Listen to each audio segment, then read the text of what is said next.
Diyebilir ki müdürüm, ben buraya şu an su vermek zorunda değilim. Ben bütün işimi bitiririm. Ben bunu geçici kabulünü yaparım. Ondan sonra su verirsiniz. Müdürüm bu bana çalındı, sen ikisine bana verecek misin? Yes olarak ben veremem onu.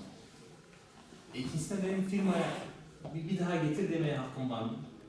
Okulda ceza satılıyor, para ediliyor. Aslında Bunun yerine bir şey plastikler mi başka? Bunun artık hani başka yerlerde örneği nedir? Benim evimde eşek çalıyor. Bir gün sonra bakıyorum yine bu adam dışarıda yine bir hırsızlık yapıyor. Yani şöyle güzel verilmediği için. Şurada bence yani kanallarla ilgili özellikle çiftçilerin çok sahip çıkması lazım. Ayak kapatalım biraz ya. Orada gelmiş. Ne yapar? Duvarı var. Şöyle güzel. Şaban.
Nisan ayında Batman Ovası'na yağmur yağmadığı için ekinlerin çoğu kurumayla karşı karşıya.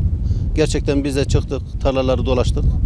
Özellikle buğdayların çoğunun kuruduğunu, büyük bir kısmında kurumayla karşı karşıya geldiğini kendimiz de gözlemledik, gördük. Buna tedbiren işte Batman'da sol ve sağ sulama kanalları söz konusu. Fakat bu kanallardan bazılarına su verilemiyor. Bunun sebebini öğrenmek için DSİ Şube Müdürünü ziyaret ettik. Kendilerinden bilgiler aldık. Kendileri de bu konuda muzdaripti. Bu su kanallarına dünyanın masrafını yatırdığını, pompaların 2 yıldır atıl durumda olduğunu, bunları ihya etmek için, bunları işlevsel hale getirmek için ciddi paralar yatırdığını, neticede kanalların bazılarına su verdiğini, fakat maalesef bazı kanalların, havuzların, vanalarının hırsızlar tarafından çalındığından dolayı birçok kanala da su veremediğini belirtti. Bu suyun verilemediği kanalların yukarısında kalan tarlalar bu sudan istifade edemiyor.